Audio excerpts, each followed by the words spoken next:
Allah menunjuk qalam, nun wal qalami wa ma yasturun.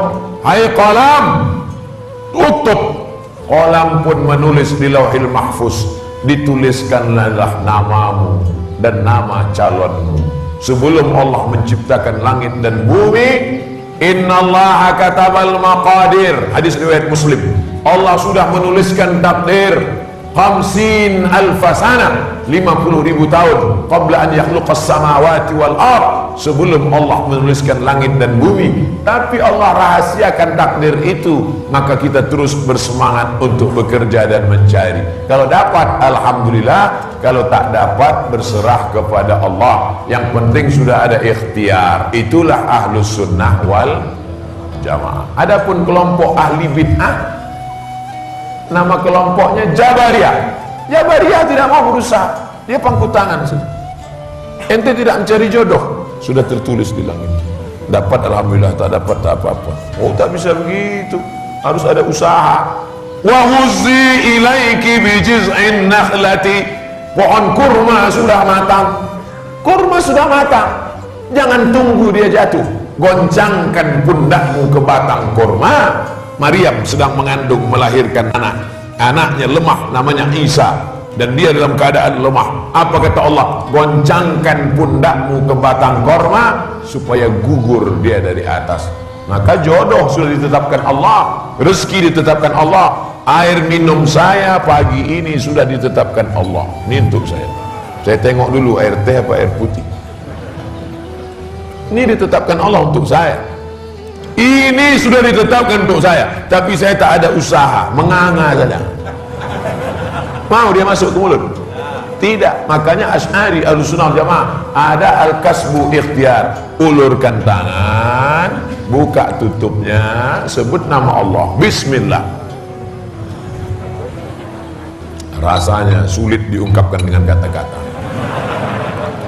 Begitulah engkau memahami takdir. Jangan sikit-sikit takdir, serah pada Allah. Kau sudah sekolahkan ke Pekanbaru, berapa IP-mu? Tiap bulan kau kirim uang kelapa ATM penuh. Berapa IP-mu? 2 ya. Kenapa IP-mu 2,0? Takdir Allah. Nauzubillah. Mana ikhtiar? Mana usaha? Allah berikan engkau telinga, Allah berikan engkau mata, Allah berikan engkau qudrat, Allah berikan engkau iradat. Berusahalah, wa qul i'malu, berusahalah, fasayarallahu amalakum wa rasuluhu wal mu'minun. Namun ada juga yang mengatakan jodoh itu harus diusahakan. Dua-duanya tak salah, jodoh itu takdir dan jodoh itu diusahakan. Ustaz, itu ada tetangga saya bininya 4, itulah takdirnya 4. Saya berapa Pak Ustaz? Nanti kita tengok. Jika memang kita harus mengusahakan, sampai batas mana yang diizinkan oleh syarak? Apakah doa kita saja sudah dikatakan sebagai usaha? Datanglah orang Arab Badui, dibiarkannya untanya di luar, masuk dia ke Masjid Nabawi. Dia tanya ke Nabi, a'tiluha wa atawakkal am utliquha wa atawakkal? Kutambatkan dulu baru bertawakal atau kubiarkan saja? Kata Nabi, i'tilha wa tawakkal. Tambatkan dulu baru bertawakal. Motor, kunci stangnya, tengok baik-baik. Habis itu kunci pula rantainya, gembok beli. Habis itu beli pula rantai besi agar kunci ban belakang. Usaha dulu, usaha maksimal. Pulang dari masjid, rupanya sudah dilas orang. Ini sudah di luar usaha kita. La yukallifullahu nafsan illa usaha. Kau berdoa, ya Allah, aku naksir betul dengan Pak Haji, anak Pak Haji itu, ya Allah, kalau memang dia jodohku, mudahkanlah ini. Tapi kalau memang tidak, cepatkan dia mati, ya Allah. Jangan kau mengajari Allah. Boleh jadi Allah tidak memberikan dia untukmu karena Allah sudah menyiapkan yang lebih cantik, yang lebih kaya, yang lebih soleha. Husnuzon kepada Allah subhanahu wa ta'ala. Ana inda husni zonni abdi bi. Tapi mikirnya harus betul. Jangan sudah kau pinang anak orang kau batalkan. Kenapa abang tidak jadi menikah dengan aku? Karena menurut Allah ada yang lebih cantik daripada kau.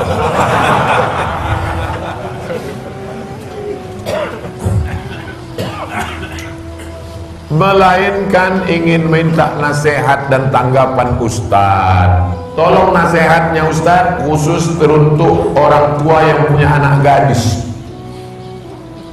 Ini nampaknya pertanyaannya perlu dijumpakan orang ini. Yang tadi anak lajang bingung mencari anak gadis, yang ini bapak anak gadis bingung mencari anak lajang. Itulah gunanya sholat ke masjid, supaya jumpa kalian. Ayolah aku jumpakan udah. Mana di mana?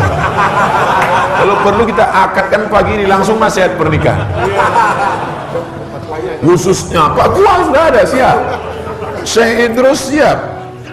Ada orang tua di Kuala Eno, Tanah Merah, seperti yang diketahui mayoritas di sana orang Bugis, yang dimana ketika anak gadisnya dilamar, kami yang laki-laki ini dipersulit dengan mahalnya uang panai yang jika dikaji dalam Islam, uang itu bukanlah bagian dari syarat sah menikah. Dengar baik-baik. Saya punya anak laki-laki, tetangga saya punya anak perempuan. Ketika dia minta mahar sebaris batang kelapa, minta emas sekian gram, itu untuk anak ini berdua atau untuk dia? Untuk kehidupan anak ini berdua. Maka wahai bapak yang punya anak gadis, adat istiadat ini kau biarkan saja, tapi kau bantu anak lajang ini. Kenapa? Karena kau nikahkan dengan anak yang soleh ini, nanti bahagia mereka berdua, kebahagiaan anak gadismu, bahagia engkau juga. Jadi sebetulnya kalau dipahami adat ini dengan baik, cobalah pahami sosiologisnya, pahami dengan baik, itu untuk membahagiakan pasanganmu muda. Pasangan muda itu kalau dia menikah, kebun kelapanya luas, emasnya banyak, maka insya Allah angka perpisahannya bisa diminimalisir. Kenapa banyak angka? Itu karena gara-gara kurang. Orang kalau sudah kurang belanja, itu cacingnya naik. Marah dia, mengamuk. Oleh sebab itu, bapak-bapak, ibu-ibu, kau bantu anak lajang ini, datang anak lajang. Kupinang anakmu dengan bismillah. Memangnya rice cooker bisa diisi bismillah? Anak muda, aku tidak setuju kalau kau pinang anakku dengan bismillah, karena anakku ini mau rumah, mau. Oleh sebab itu ku bantu engkau. Maka wa ta'awanu 'alal birri wa taqwa wa la ta'awanu 'alal ismi wal udwan. Nabi Muhammad itu berapa maharnya waktu nikah dengan Khadijah? Baca kitab Ar-Rahiq Al-Maktum. Isruna bakara, 20 ekor onta. Satu onta 35 juta kali 20 ekor 700 juta. Ada orang Kuala Eno minta panai 700 juta. Belum ada lagi kan? Nampaknya Ustaz Somad ini tidak menurunkan harga mahar ini. Kedatangannya malah menaikkan harga mahar. Mahar tetap tinggi, tapi orang tua saling membantu, nanti yang senang anak menantumu juga. Betul? Al-mu'minul qawi, anak muda yang kuat ekonominya, kuat kebun kelapanya, kuat emasnya, khairun, lebih baik. Wa habbu ilallah. Wahai bapak-bapak yang punya anak gadis, engkau punya duit banyak, kau bantu anak-anak lajang ini, maka insya Allah kuatlah umat, kuatlah ekonomi anak-anakmu.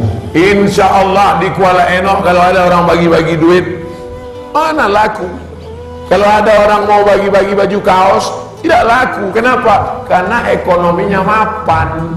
Pabrik ada, kelapa ada, lautnya luas, rumahnya bagus, masjidnya mewah. Membuat masjid sebesar ini, berapa tiangnya ini. Oleh sebab itu maka kalau ada anak muda yang kesulitan, bapak ibu bantu dia, insya Allah. Ustaz Abdul Somad datang tidak menurunkan mahar, tapi beban kalian insya Allah agak berkurang sedikit.